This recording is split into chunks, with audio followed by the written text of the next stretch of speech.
บายดีมื้อนี้เฮาสิพาท่านผู้ชมไปเบิ่งงานแต่งบ้านละออเขตชนบทเมืองเสโปนแขวงสะนเขตตอนนี้กำลังขนเครื่องเสียงไปเด้อขนเครื่องเสียงไปเปิดอยู่ในงานแต่งเพราะว่าลำบากหน่อยหนึ่งก็ต้องได้เอาเครื่องเสียงลงเรือลงอิหยังประมาณนี้ล่ะเดี๋ยวไปเบิ่งไปชมนำกันเลยเด้อนี่นะทุกคนตอนนี้กำลังพากันแบกเครื่องเสียงลงเรือมันก็ค่อนข้างจะหนักได้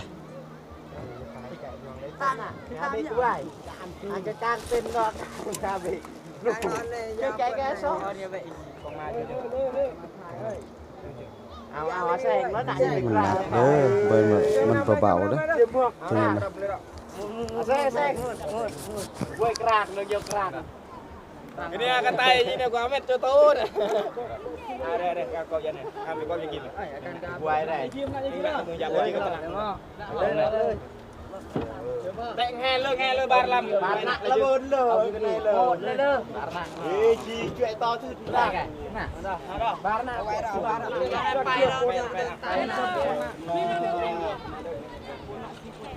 เรากุ้มช่วยโอ้ยมาหนักเลยเอาไว้ในที่หลังเลยไปซื้อได้อีกแล้ววันนี้ก็พากันหามลงมัน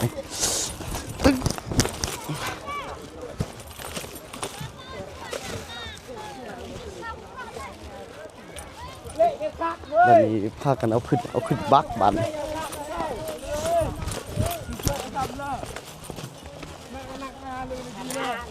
เอาลงเกลือยาสูงเลยเอาละเว้ยยาสูงเลยเอาเลยยาสูงเลยยาได้ละเนี่ยเฮ้ยกูยังน้อยยังไงเนี่ยกระเทียมเร่งนะแตกก้อนยาวดิแตกตัวยาวเร่งยังหน่อยยามูกระเทียมยังต่อแสงอันนี้ก็คือกัน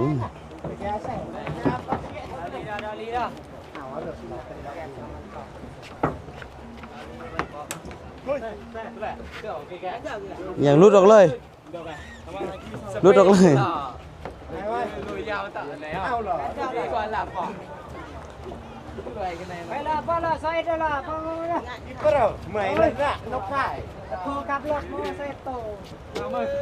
มันจะมีมือกับนีโบก็เปี้ยตบในลำตบยาสิบีโอ้ไปขายมักซิลี่งานดองป่ะขายมักซิลี่งานดองนี่ป่ะโอ้ขักแล่แบบนี้พวกข้า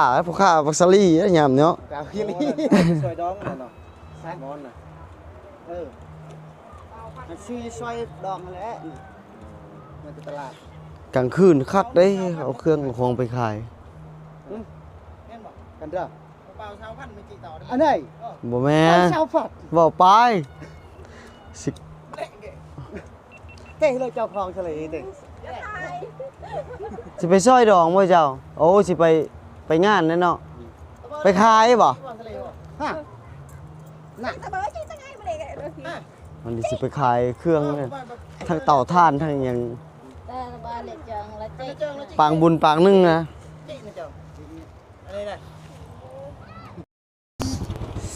กำลังเอารถลงบักได้ตอนนี้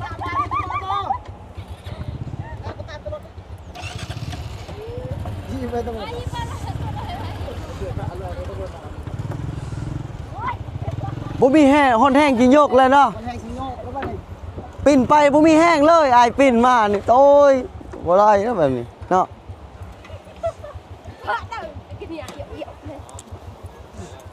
อายแห้งยืนให้กำลังใจเฮาเนาะตอนนี้พวกขามหัวเอารถจักรนี่ขึ้นเอารถจักรไปละขามไปเลยบัดนี้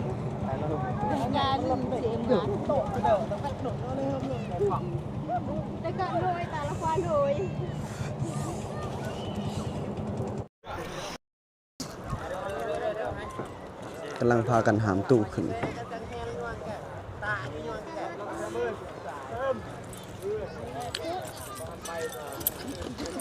ระทึกแล้วตอนนี้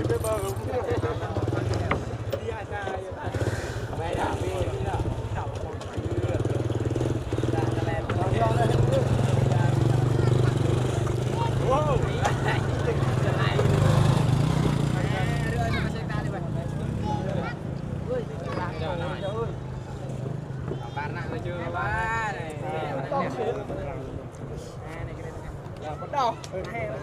มันบ่แม่นว่ามันเบาๆเด้ลำโพงดอกหนึงคือสว่าหามระดับ 3-4 คน4คนขึ้น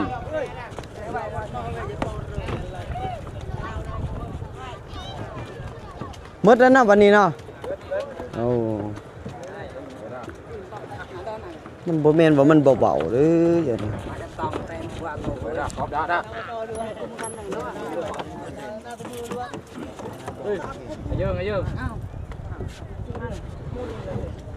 ตั้งบ่ตอนนี้ตั้งเอาบ่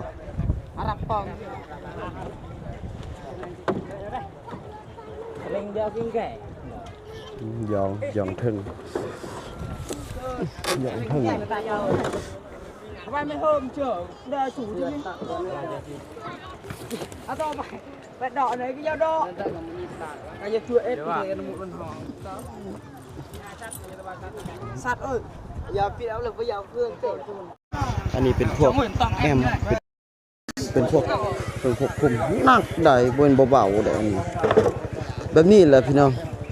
กว่าสิได้ผัวได้เมียเทื่อนึงบ่เป็นเรื่องธรรมดาเลยต้องห้ามดอกลำโพงห้ามอีหยังกว่าสิได้กันโอ้ย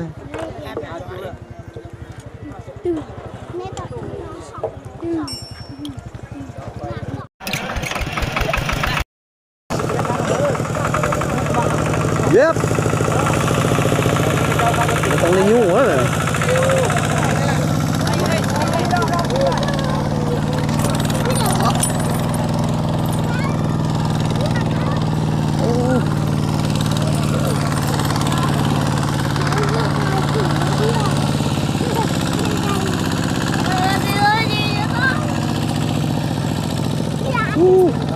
ก็จะขึ้นได้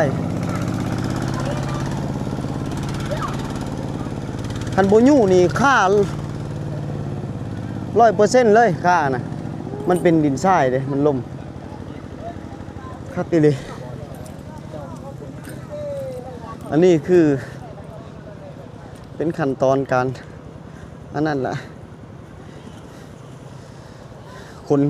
อุปกรณ์ตอนนี้กำลังประกอบตู้ประกอบเครื่องเสียง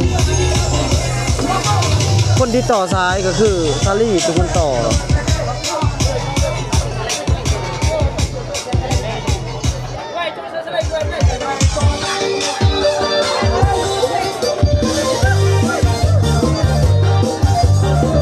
ซาลี่เป็นคนประกอบเครื่องเสียง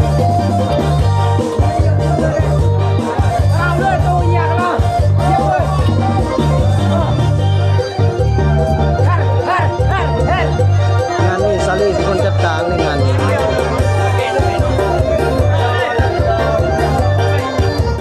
ทุกคนนะตอนนี้กำลังปลาเนาะเขาลงหม้อป่ะน่ะเอาป่ะเนี่ย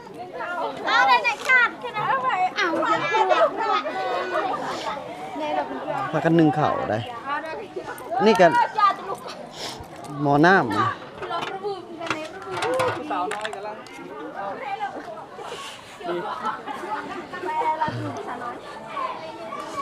อันนี้เนี่ยแม่ครัว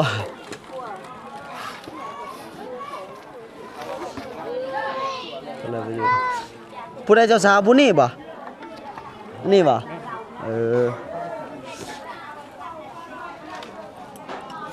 นี่คือหม้อข้าวเจ้าแกงอาหารต้มอาหารนี่ยังเหลือแต่น้ำสูบมันเหลือแต่น้ำซุปเนาะหมดแล้วงัวได้น่ะนี่หมูแต่หวานนี่ได้เลยอันนี้แม่นน้ำห้อนด้วยว่าน้ำต้มน้ำใบไม้น้ำกินธรรมดาเลยเป็น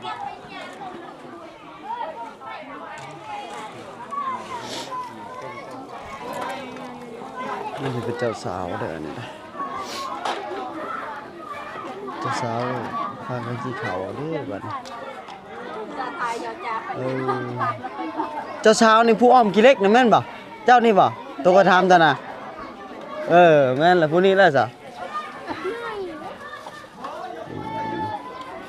ผู้อ้อมกี่เล็กกันละ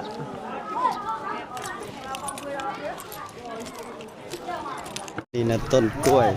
สิเอาไปฟ้อนเอาฟ้อนละวงบ่ไม่รอเด้อๆมาเบิ่งกันต้นกล้วยเขาสิเอามาแต่ต้นกล้วยมาปลูก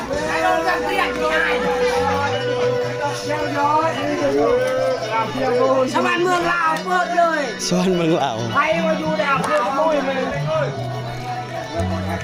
โอ้ย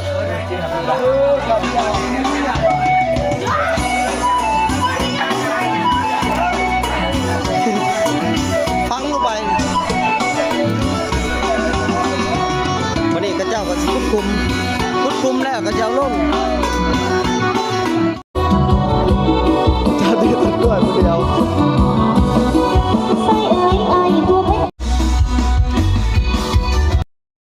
ส้มต้นกล้วย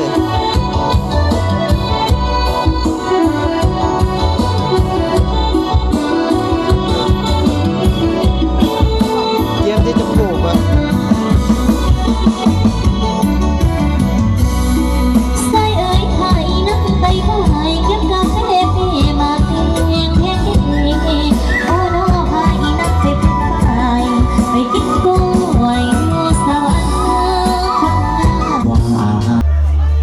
ทุกคนตอนนี้กำลังซอยผัก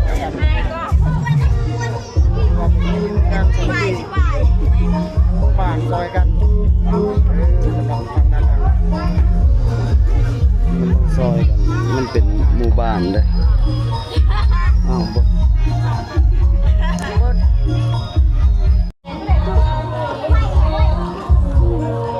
อันนี้ซอยเขาสามัคคีแบบหนึ่งเขาหลายๆพุ่นละเต็มมานี่ล่ะพอดีเต็มมานี่ล่ะนี่หลายเลยทุกคน อันนี้แผนกแม่ครัวอันนี้นะ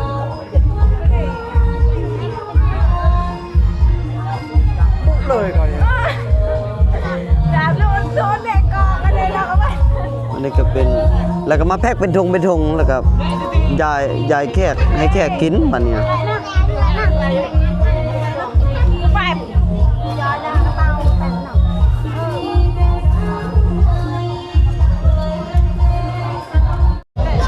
อยู่ในงานดองเด้อ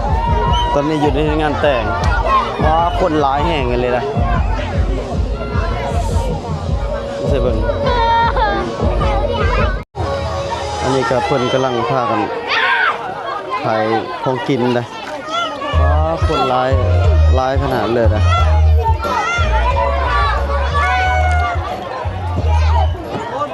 แก่นตะเวนแก่นทันตะวันครับภาษาไทยมันมีตับน้ำนะแล้วก็มีลูกพวกลูกซีนลูกอย่างนั้นนะพวกลูกซีนทั้งพี่กับพวกข้าวโพดมะแตงทั้งพี่ก็จะเป็นลำวงนะทั้งพี่ก็จะเป็นลำวงซาลี่เป็นคนเปิดเพลงนะ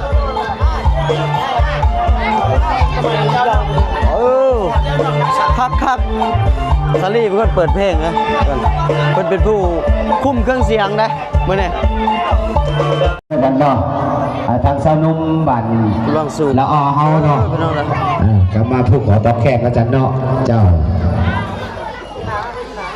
ทางทับแกในโฮมและก็อำนาจการปกครอง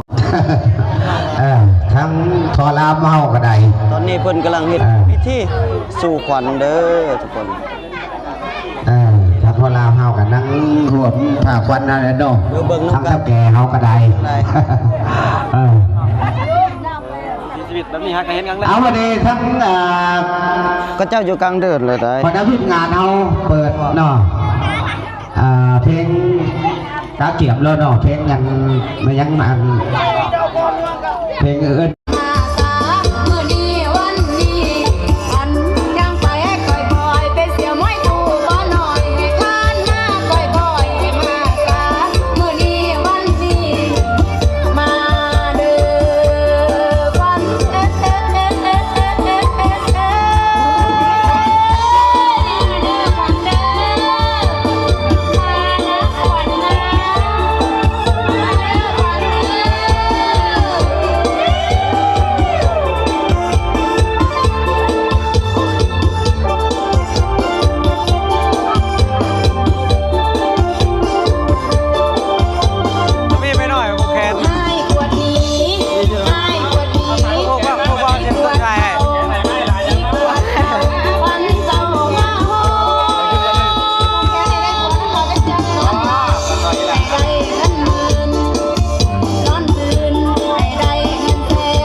ขายปิ้งไก่ตีนไก่อะไรข้าวโพดสาลี่ทั้งพี่คือกันทั้งพี่คือกันได้แตงโอ้ยทาแตงเนาะสาลี่จะน้อยเดี๋ยวชื่อน้อย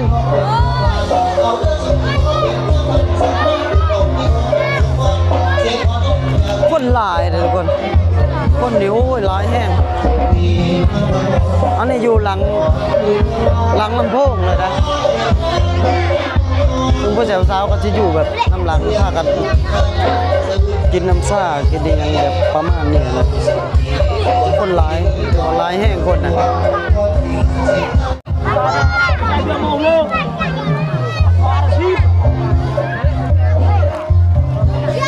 ตอนนี้ก็เป็นไฮโลได้ทั้งนั้นไฮโลได้ทั้งนั้นน้ำตุ้งตุ้งไก่ป่าแล้วพี่ก็ขายเครื่องเงินนะ เอาไปได้แล้วครับตลอดเช้าเองค่ะที่พี่เราแกงเงินแกงทองเนาะ เครื่องขายเบียร์น้ เพราะว่าเอารอบเลยก็ได้เนาะเบิ่งแง่งน้ำบัตรได้แล้วครับมนุษย์ก็ได้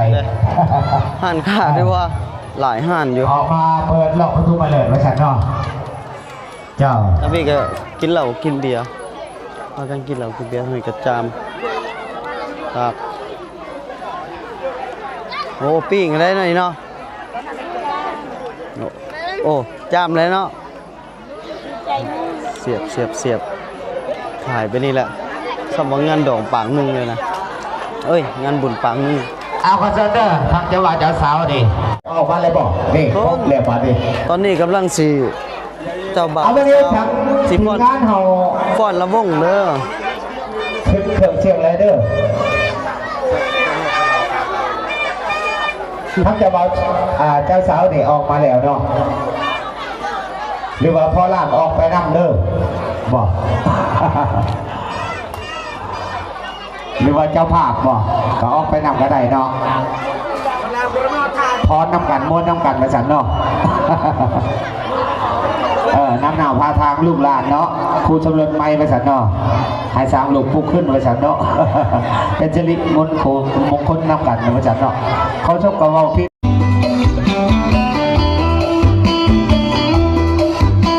เอาคอนเสิร์ตทุกทางครับเพราะว่าน้องม้วนเสือน้ำกันเด้อพี่น้องเด้อหน้าพาทางทางเจ้าบ่าวเจ้าสาวเพิ่นมาสันเนาะรอบเจ้าบ่าวเจ้าสาวเพิ่นซ้อมรอบซ้อมบอก ด้วยความหักซึ้งยืนยันว่าสองไม้ต้องเป็นคู่ชีวิตทั้งสองมังห่วงเป็นทองเป็นเดียวคงอยู่สู่ชีวิตโอสู้จะอยู่ด้วยกันจนวันแก่เฒ่ายินดีที่งานมีลาเพื่อนมิตรลูกอาต่างก็มาทั้งนั้นมาพวงใจกันสร้างสรรค์ให้ท่านสุขสมขอให้ท่านทั้งสองจำความหาไว้ยืนยาวนานขอให้ท่านทั้งสองอย่าแปรผันจนวันแก่เฒ่าลงไปเงินทองเกียรติศักดิ์ศรีเหลือใครเมื่อนึกสิ่งใด สองสองนั่นพี่น้องเด้อเจ้าบ่าวเจ้าสาวเด้อ ผิดหวังอภัยให้กัน สุดผลงานเพลงเลยละเอาตรงไหนเนาะ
สองรอบซ้อนเด้อเอาเพลงเด่นนายจังหวัดด้วยกันเนาะเฮ้ยเฮ้ยเอ้าเอ้าเฮ้ยเฮ้ย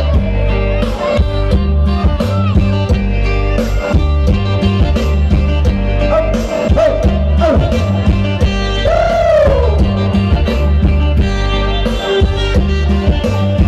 เอาวัดที่เราไปก่อนเด้อเพราะนั่นจะมาเพิ่มประชันเนาะ